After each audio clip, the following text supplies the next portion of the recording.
December 1941. The Pacific is calm, deceptively so. In the early hours after Pearl Harbor, smoke still clings to the waters of Oahu. Oil burns on the surface of the harbor. Battleships sit wounded but afloat. Across the ocean, in Tokyo and aboard carrier flagships, Japanese officers study reports by lamplight. The numbers look decisive. The United States Pacific Fleet has been struck. The road ahead appears open, but beneath the confidence, something vital has already slipped through their hands. No American aircraft carriers lie at the bottom of Pearl Harbor. No fuel depots burn uncontrollably. No shipyards are permanently crippled. What Japan believes is a finishing blow is, in reality, a beginning. In naval planning rooms, maps of the Pacific stretch from Hawaii to Southeast Asia. Arrows move west to east. Timetables are drafted. The Imperial Navy prepares for the next phase, convinced the enemy has been psychologically shattered. Yet war is not decided by shock alone. It is decided by what follows. And in the hours after their greatest success, Japan makes a choice quiet, procedural, seemingly reasonable that will reshape the entire war against America. A mistake not born of weakness, but of certainty. By the end of 1941, Japan stood at the height of its military confidence. In less than 6 months, the Imperial Japanese Navy and Army had unleashed a campaign of speed and coordination unmatched in modern warfare. Hong Kong fell. Malaya collapsed. Singapore, once called the Gibraltar of the East, surrendered in humiliation. The Philippines reeled. The Dutch East Indies, rich with oil and rubber, lay exposed. For Tokyo, this was not improvisation. It was the execution of a long-prepared vision. Japan's war planners believed history favored the bold. They've studied the Russo-Japanese War and the destruction of the Russian fleet at Tsushima in 1905. They absorbed a lesson that hardened into doctrine. Wars were won by decisive blows, delivered early. Before the enemy could mobilize fully, prolonged conflict was dangerous. Attrition was unacceptable. The United States, in Japanese strategic thinking, was the ultimate attritional power. Vasa industrial slow to under, but unstoppable once awakened.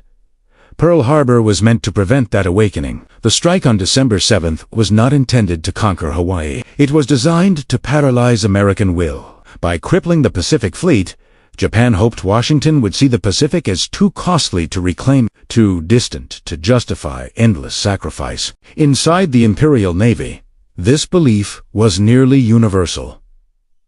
Carrier aviation had proven itself spectacularly. 6 fleet carriers crossed the Pacific undetected and struck with precision. Coordination between pilots, torpedo crews, and command staffs had exceeded expectations. Losses were minimal. Morale was high. From the Japanese perspective, the operation validated years of preparation.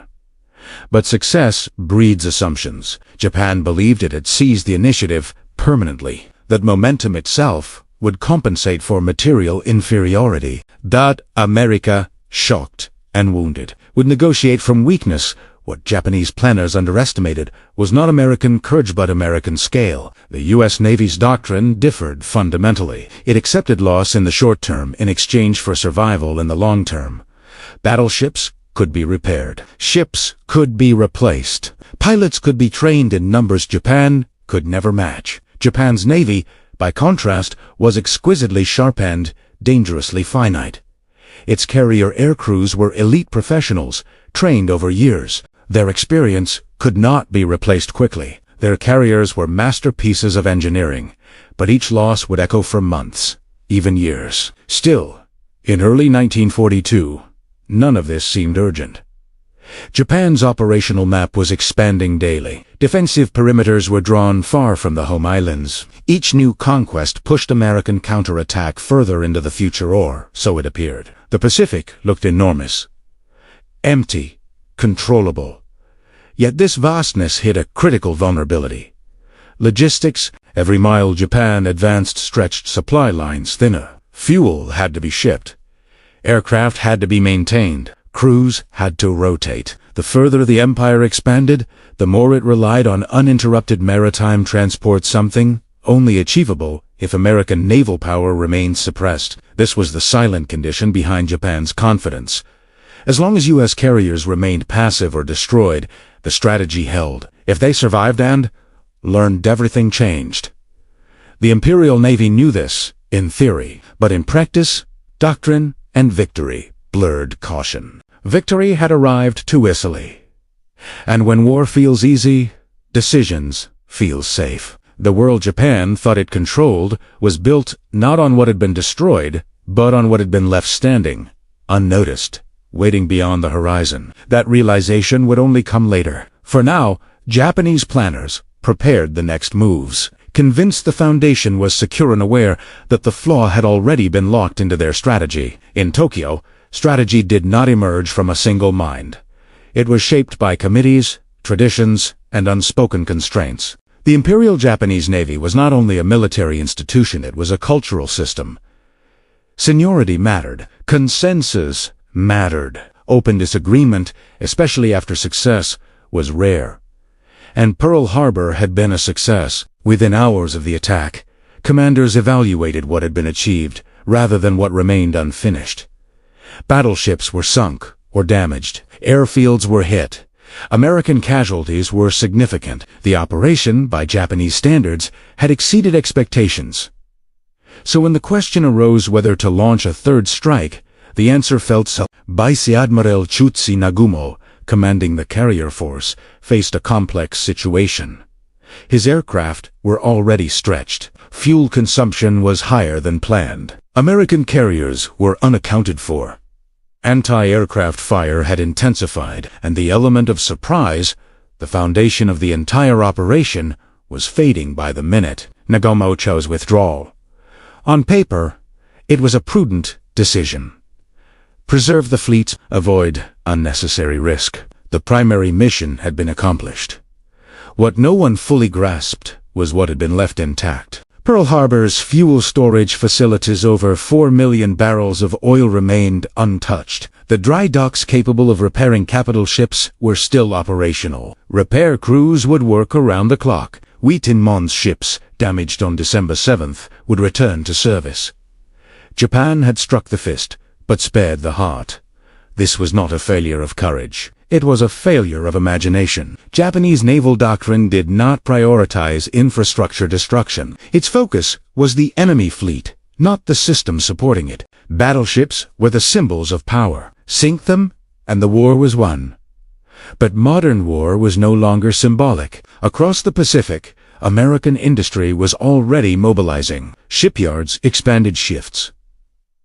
Aircraft factories multiplied output. Training programs accelerated. The U.S. Navy understood that carriers, not battleships, would decide the future. Japan, meanwhile, clung to the idea of a decisive battle. The plan was simple in theory. Lure the remaining U.S. fleet into a climactic engagement. Destroy it and force negotiations. This belief guided every subsequent operation, from the Indian Ocean raids to the push toward Midway. Yet the flaw was structural. Japan could not afford mistakes. The United States could. Every carrier Japan risked was irreplaceable in the short term. Every veteran pilot lost weakened future operations. Every gallon of fuel burned had to cross contested seas. American losses were tragic. Japanese losses were existential. Still, the illusion held. Early victories reinforced the belief that speed could substitute for sustainability, that offensive momentum could replace strategic depth, that morale shocks mattered more than material realities. And so the mistake at Pearl Harbor became policy, not a single decision, but a mindset. The assumption that America would behave as Japan expected. The Imperial Navy prepared for the next strike, convinced it was shaping the battlefield. In truth, it was racing against a clock it had already set in motion. Soon, the Pacific would stop being empty. It would become crowded with ships, planes, and consequences. And when those forces finally met, Japan would discover that the war it planned was not the war it was fighting. That collision between expectation and reality would unfold through human lives, command decisions, and machines pushed to their limits. Those perspectives reveal how one strategic mistake became many. Japan did not lack intelligence. It lacked flexibility. Imperial naval strategy was built around Kantai Kasanda. Doctrine of the decisive battle, the belief was simple and absolute. Fleets would meet once, at a time and place of Japan's choosing, and the war would be decided in a single, crushing engagement. This doctrine shaped everything. Ship design emphasized offensive firepower over survivability. Pilot training focused on elite skill rather than mass production. Command planning assumed clarity: one enemy, one battle, one outcome. But the Pacific War refused to obey theory. The United States did not rush blindly into battle. It absorbed the shock, assessed damage, and adjusted. Carriers dispersed. Task forces operated independently. Risk was accepted when necessary and avoided when not. Japan, meanwhile, pursued the decisive battle with growing urgency. Each operation became a step toward an imagined climax. Coral Sea, Midway, the Solomon Islands. But doctrine had already narrowed Japan's vision. Instead of asking how to exhaust the enemy over time, planners asked how to finish him quickly. Instead of safeguarding irreplaceable assets, they committed them repeatedly, believing the final victory was just one battle away. Strategy turned inward. Questioning assumptions became harder. Success was expected because failure was unthinkable, and so the mistake deepened. What had begun as an operational oversight at Pearl Harbor hardened into strategic inevitability. Japan would chase decisive victory even as the conditions that made such a victory possible quietly vanished. Admiral Isoroku Yamamoto understood the danger. Educated in the United States, familiar with American industry and culture, Yamamoto never believed Japan could win a long war. His warning was blunt. Japan could dominate for 6 months, perhaps a year, but after that, outcomes were uncertain. Pearl Harbor, in his mind, was not a triumph. It was a gamble meant to buy time. Yet Yamamoto was constrained by the very system he served. He commanded the combined fleet, not national policy. Once war began, momentum overruled caution. Subordinates respected him, but doctrine limited what could be changed. Decisions flowed through layers of command. Consensus muted dissent. After victory, warnings sounded like pessimism. Even Yamamoto accepted the withdrawal after Pearl Harbor. Even he pursued Midway. Leadership in wartime is often judged by boldness, but restraint is harder to measure and harder to defend. As Japan surged forward, Yamamoto's private doubts remained just that. The war moved on, shaped less by what leaders feared and more by what institutions believed. And institutions rarely admit error, while success still seems within reach. Those beliefs soon collided with reality, not in theory, but in steel and fire. Machines would expose limits doctrine could not explain. Japan entered the war with some of the finest naval aviation technology in the world. The Mitsubishi A6M0 was agile, long-ranged, and deadly in experienced hands. Japanese carrier crews were among the best trained anywhere. Their early dominance in the air was real, measurable, and terrifying to Allied pilots who first encountered it. But technological excellence masked a deeper fragility. Japanese aircraft design prioritized performance over protection. Armor plating was minimal. Self-sealing fuel tanks were often absent. The Zero could outfight most opponents, but it could not absorb punishment. When hit, it burned. This reflected a broader assumption. Skilled pilots would not be hit. In the short term, that assumption held. In the long term, it proved fatal. The United States, learning rapidly, redesigned tactics and aircraft. New fighters sacrificed some maneuverability for durability. Pilot training emphasized survival as much as aggression. Damaged planes returned. Wounded pilots flew again. Japan could not adapt at the same pace. Its training pipeline was slow, deliberate, and elite. When veteran pilots were lost, replacements lacked experience. When carriers were damaged, repairs took longer. When fuel ran short, training hours were cut, further degrading effectiveness. Technology that dazzled early became obsolete under sustained pressure. The mistake was not choosing quality, it was assuming quality could substitute for scale indefinitely. Every Japanese carrier pilot lost in 1942 represented years of investment. Pre-war training was exhaustive. Only the best advanced. Attrition was expected to be low because wars were expected to be short. But the Pacific War devoured expertise. At Coral Sea, losses were manageable. At Midway, they were catastrophic. Experienced air crews went down with their carriers. Survivors were scattered. Cohesion shattered. Japan had no reserve of trained aviators waiting behind the lines. American pilots, by contrast, arrived in waves, less experienced at first, but numerous. Survivability meant learning. Learning meant improvement. Improvement compounded. For Japanese crews, each loss was final. The mistake at Pearl Harbor, leaving American infrastructure intact, meant Japan would face an enemy that grew stronger every month. And each month, Japan grew weaker, not just in ships, but in people. War is not fought by machines alone. It is fought by the men who know how to use them. The United States did not immediately see Pearl Harbor as an opportunity. It was a disaster. A shock. But within weeks, American planners recognized something crucial. The Pacific Fleet still lived. Carriers remained operational. Repair facilities worked around the clock. Fuel flowed.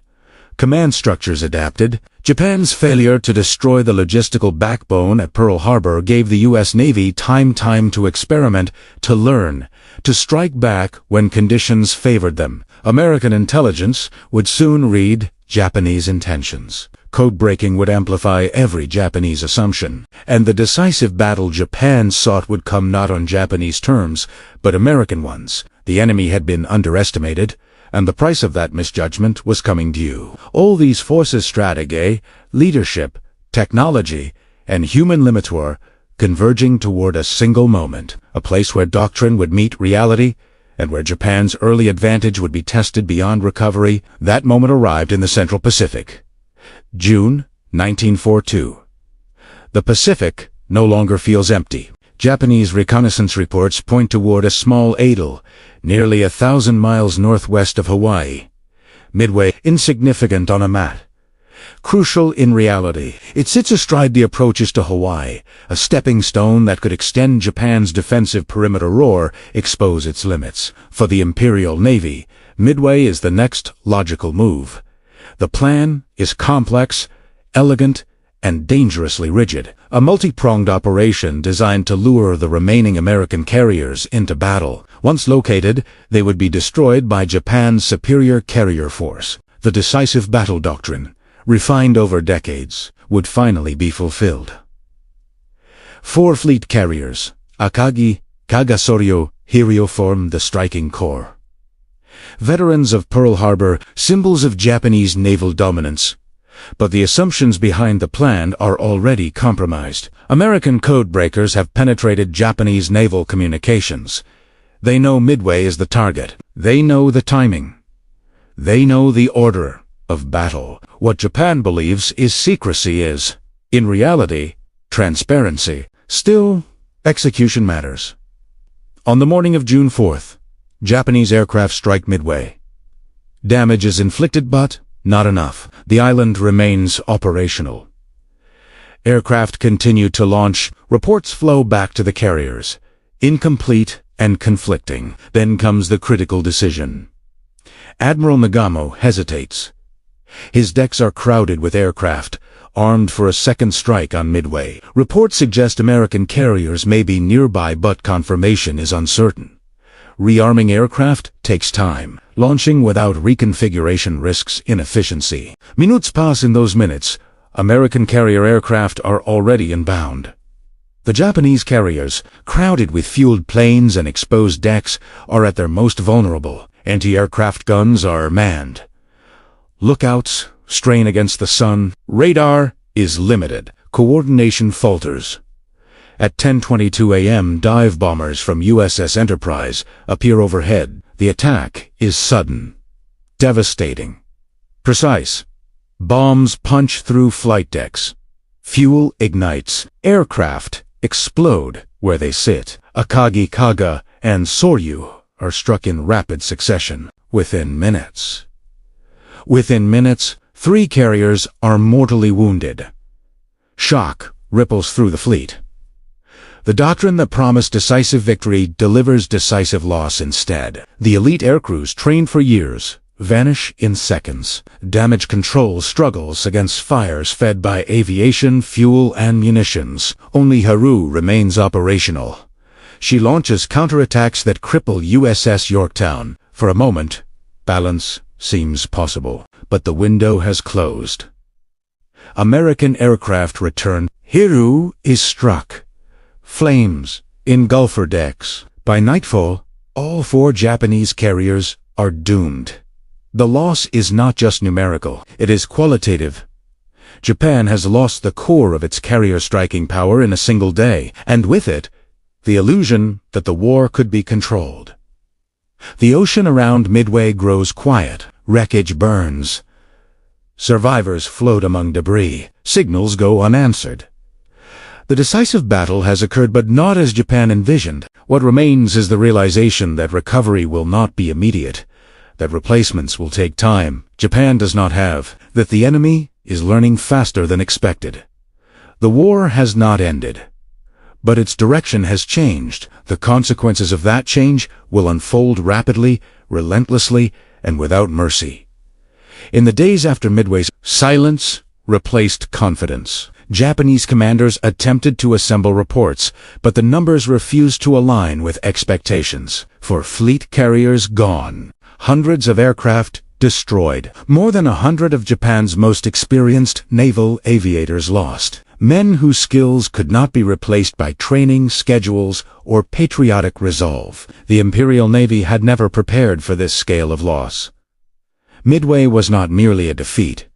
It was a rupture in time. Before Midway, Japan planned the war. After Midway, it reacted to it.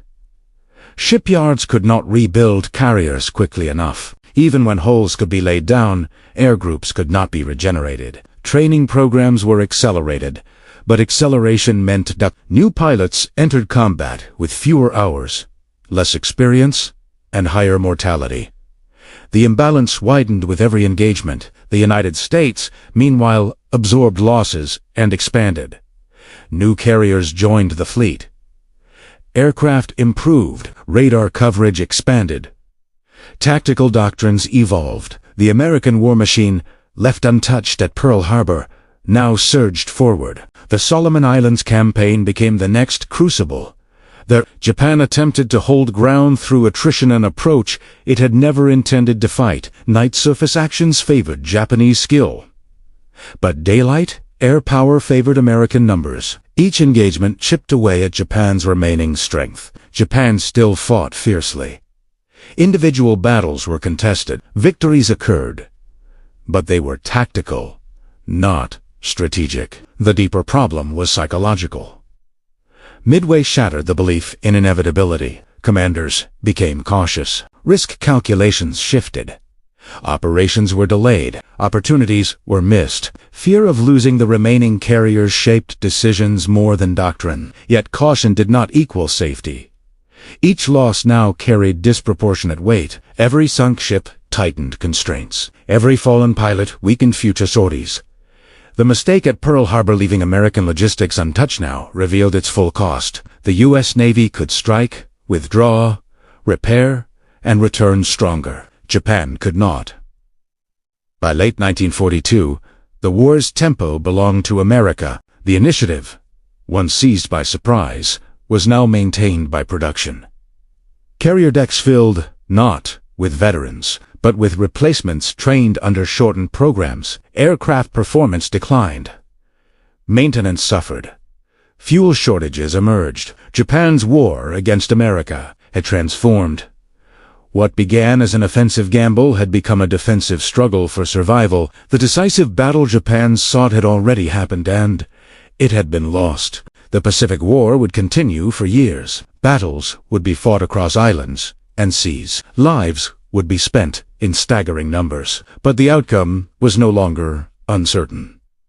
The turning point had passed. What followed was the long accounting of resources, strategy, and consequences measured not in days, but in years. That accounting would define the war's aftermath. The impact of Midway was not immediately visible on every front. Japanese forces continued to advance in some areas. Battles flared across the Pacific. Maps did not change overnight, but beneath the surface, the balance of power had shifted decisively. Japan's naval strategy was forced into revision. Before Midway operations aimed at expansion. After Midway, they focused on containment. The defensive perimeter drawn across the Pacific was no longer meant to support future offensives. It was meant to slow the inevitable. Resources became scarce. Fuel consumption was rationed. Training hours were reduced. Carrier air groups were reorganized, with fewer aircraft and less experienced crews. Commanders were instructed to avoid unnecessary risk. The war Japan prepared for a short, decisive conflict had vanished. Meanwhile, American industrial output surged with a scale that validated every Japanese pre-war fear. New carriers slid into the water at a pace Japan could not match. Escort carriers multiplied. Aircraft production reached numbers that turned losses into statistics rather than catastrophes. The ships damaged at Pearl Harbor told a story of survival. USS West Virginia, sunk in shallow water, returned to service. USS California followed. Dry docks worked without pause. Fuel storage facilities sent shipped in December sept the fleet. Operational, Pearl Harbor became not a graveyard, but a workshop. American doctrine evolved as well. Carrier task forces became the centerpiece of naval operations. Flexibility replaced rigidity. Decentralized command allowed rapid response. Intelligence and reconnaissance improved steadily. Japan's ability to dictate terms eroded month by month. By 1943, the Imperial Navy faced a strategic dilemma it could not escape. It lacked the strength to challenge American fleets directly, yet it could not retreat without conceding vital territory. Every engagement now carried a symmetric risk. American losses hurt.